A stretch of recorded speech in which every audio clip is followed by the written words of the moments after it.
నమస్తే. ప్రస్తుతం మనతో పాటు సీనియర్ జర్నలిస్ట్ జయదేవ్ ఉన్నారు. ఆయనతో మాట్లాడదాం. నమస్తే సార్. నమస్తే. సార్, ప్రస్తుతం ఏపీలో కూటమి ప్రభుత్వం ఏర్పాటు చేసేసింది. కానీ ఫైనల్‌గా అంటే కేబినెట్‌లో ఎవరుండే అవకాశం ఉందంటారు సార్? అంటే అటు పవన్ కళ్యాణ్ కూడా ఉన్నారు. ఆయనకి ఏ మంత్రి పదవి ఇస్తారు అని చెప్పేసి అందరికీ ఉత్సుకత ఉంది. అండ్ బాలయ్య బాబు ఫ్రెండ్‌కి కూడా ఒక మంచి అంటే లోక్‌సభలో స్పీకర్‌గా ఇచ్చే అవకాశం ఉంది అని చెప్పేసి వినిపిస్తున్నాయి వార్తలు. ఎంతవరకు నిజమయ్యే అవకాశం ఉంటుంది? ఖచ్చితంగా కూటమి కేంద్రంలో చక్రం తిప్పబోతోందన్నది వాస్తవం. అండ్ మోరోవర్ ఏదైతే జగన్మోహన్ రెడ్డి గారు క్యాన్వాస్కి వెళ్ళినప్పుడు వైజాగ్లో స్టీల్ ప్లాంట్ యూనియన్తో మాట్లాడిన ఒక మాట అన్నారు ఆయన. దేవుని దయ వల్ల బీజేపీకి తక్కువ సీట్లు మెజార్టీ రావాలని కోరుకోండి, మనకు ఎక్కువ వస్తే మనకు బాగుంటుంది అని. సో ఆయన ప్రార్థనలు విన్నాడు. బట్ భగవంతుడికి ఏది కరెక్టో అదే చేస్తాడు కదా. సో అది చేసినట్టున్నాడు. సో కూటమికి ఆల్మోస్ట్ ఆల్ 21 వచ్చాయి ఏపీలో. అక్కడ సెంట్రల్లో ఎన్డీఏ కూటమికి 293 సీట్లతో రేపు ప్రభుత్వాన్ని ఫామ్ చేయబోతుంది. అయితే ఇందులో 240 మాత్రమే బీజేపీకి వచ్చాయి.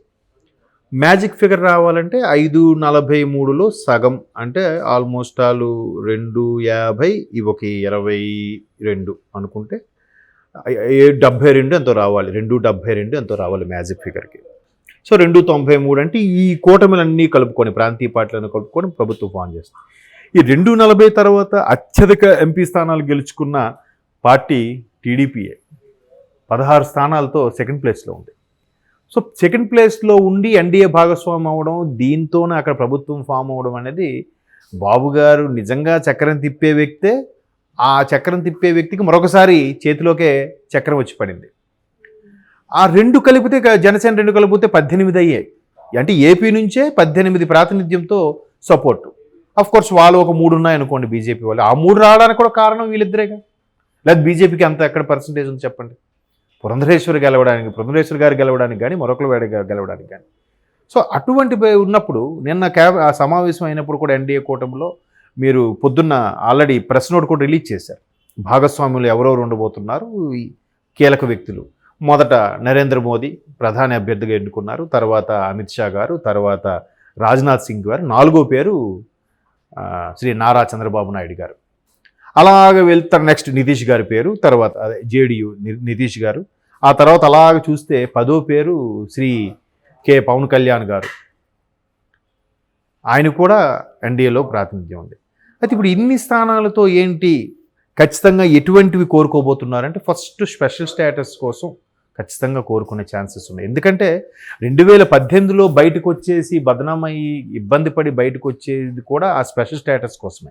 అప్పట్లో వైసీపీ వాళ్ళు బాగా రెచ్చగొట్టడం, ఈయన కూడా అరే 3.5 సంవత్సరాలు కలిసే ఉన్నాం, ఇంకా ఇప్పటికీ మనం ఏం తెచ్చుకోకపోతే నెక్స్ట్ ప్రజల ముందు ఇదైపోతాము, వైసీపీ కూడా బాగా దుయ్యబట్టేస్తుంది, మనం ఇబ్బంది అయిపోతామని చెప్పి ఆయన మాటగా వచ్చి బయటకు వచ్చేసి ఇష్యూ అయింది. అక్కడ చిన్న మాట పట్టింపు పెరిగింది. సో దాన్ని మళ్ళీ పవన్ కళ్యాణ్ గారు సీరియస్గా తీసుకుని ఎలాగైనా 2 కలపాలి, అల్టిమేట్గా ఏపీ ప్రజలు, ప్రభుత్వము, రాష్ట్రము బాగుపడాలంటే ఈ 2 మళ్ళీ కలవాలనే ఉద్దేశంతో ఆయన తాపత్రయపడ్డాడు. అలాగే కలిసినట్టుగానే బ్లాక్ బాస్టర్ అయిపోయింది cinema. Bumper majority 164 out of 175. So ఇక్కడ కూడా 25లో 21 కూటమికి వచ్చాయి. అయితే ఇప్పుడు ఇంత ప్రాతినిధ్యం వహించింది కాబట్టి అటు ఇండియా కూటమి కూడా దగ్గర 220, 240 వచ్చినట్టున్నాయిగా. మరి వాళ్ళకు కూడా ప్రాధాన్యత పెరిగిపోతుంది. వాళ్ళు కూడా వీళ్ళందరినీ కలుపుకుంటే వాళ్ళు ఫామ్ చేయొచ్చు కదా. అప్పుడు వీళ్ళకి ఇంకా ప్రాధాన్యత పెరిగిందని అర్థమైంది. ఇంకా బాబు గారు చక్రం తెప్పబోతారని అనుకున్నట్టుగానే జరిగింది. సో అలా జరిగినప్పుడు వీళ్ళ డిమాండ్స్ వీళ్ళకి ఉంటాయిగా. ఏంటి అంటే, మొదటి నుంచి వినిపిస్తున్న వార్తలు ఏంటంటే, గ్రామీణ అభివృద్ధి, వ్యవసాయము, జలశక్తి, వీటితో పాటు ఒక 4-5 క్యాబినెట్ పోస్టులతో పాటు ప్రధానంగా స్పీకర్ కూడా ఇవ్వాలని డిమాండ్ చేస్తున్నారంట. స్పీకర్ ఇస్తే ఎంటైర్, ఇప్పుడు రాజ్యసభకి చైర్మన్ ఉపరాష్ట్రపతి, లోక్సభ అధ్యక్షుడు స్పీకర్, అంతే కదా. సభా అధ్యక్షుడు స్పీకర్ అంటే ఆ హోదా వేరు కదా. సో ఆల్రెడీ అప్పుడు అదే ఎన్డీఏ ఉన్నప్పుడు గతంలో కూడా వాజ్పేయి గారు, అద్వానీ గారు లాంటి మహామహులు ఉన్నప్పుడు ఆ సభలో కూడా ఒక దళితుడైన జిఎంసి బాలయోగ్ గారికి స్పీకర్ పదవి కట్టబెట్టారు. దట్ క్రెడిట్ గోస్ టు కూడా ఇదే బాబు గారు హయాంలో. మీకు ఐడియా ఉందో లేదో, అంటే నేను చిన్నప్పుడు బాగా. సో ఇప్పుడు మరలా బాపట్ల ఎంపీ బాలయ్య గారి మిత్రుడైన ఆ తెన్నేటి గారికి ఇవ్వబోతున్నారు అన్నట్టుగా ఒక వార్త వినిపిస్తుంది. ఇంతకుముందు కూడా ఒక వార్త వినిపించింది. హిందూపురంకు సంబంధించిన పార్థసారథి గారికి కూడా, ఆయన కొంచెం అనుభవజ్ఞుడు, పెద్దవాడు కాబట్టి ఆయనకు కూడా ఇచ్చే అవకాశం ఉందని ఒక వార్త. మరోవైపు రామ్మోహన్ నాయుడు గారు, ఎర్రంనాయుడు గారు అబ్బాయి ఎర్రంనాయుడు గారిని పార్లమెంట్లో అందరూ నేతాజీ అని పిలిచేవారట. ఆయన అన్ని పార్టీలకు అతీతంగా అందరి నాయకులతో కూడా చాలా ఫ్రెండ్లీగా మెలిగేవారట కింజరాపు ఎర్రంనాయుడు గారు. కోర్స్ దురదృష్టవశాత్తు లేరు. వాళ్ళ అబ్బాయి, వాళ్ళ తనయుడే రామ్మోహన్ నాయుడు గారు. ఈయనకు కూడా సెంట్రల్లో ఒక కీలక పదవి ఇవ్వచ్చు అనే వార్తలు కూడా వస్తున్నాయి. ఎందుకంటే అక్కడ గతసారి ప్రభుత్వం వైసీపీ ఏర్పడిన వైసీపీ శ్రీకాకుళం జిల్లాని క్లీన్ స్వీప్ చేసినప్పటికీ కూడా రామ్మోహన్ నాయుడు గారు ఎంపీగా గెలవడం జరిగింది. అక్కడ ఈవెన్ పార్లమెంట్లో కూడా చాలా సందర్భాల్లో ఎక్కువగా మాట్లాడిన వ్యక్తి, ప్రజల కోసం, టీడీపీ కోసం మాట్లాడిన ఏకైక వ్యక్తి రామ్మోహన్ నాయుడు గారు. నెక్స్ట్ జయదేవ్ గారు మాట్లాడారు, గల్లా జయదేవ్ గారు. సో ఇప్పుడు ఆ రామ్మోహన్ నాయుడు గారు సేవలు గుర్తించి ఇచ్చే ఆలోచనలో కూడా ఉన్నట్టుగా వార్తలు వస్తున్నాయి. చూద్దాం మరి. అంటే మళ్ళీ ఈ 16 మందిలో ఎంతమంది సీనియర్స్ ఉన్నారు, వెళ్ళి కూడా లెక్కలు వస్తాయి కదా.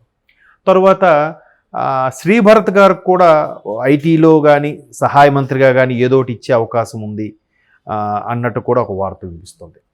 ఇలాగ మేబీ పురంధరేశ్వర గారికి కూడా ఈసారి బాగానే గెలిపించుకున్నారు కాబట్టి ఆవిడకి ఇవ్వచ్చు బీజేపీ తరఫున. అది ఇందులో ఒక లెక్కలోకి రాదు కాబట్టి.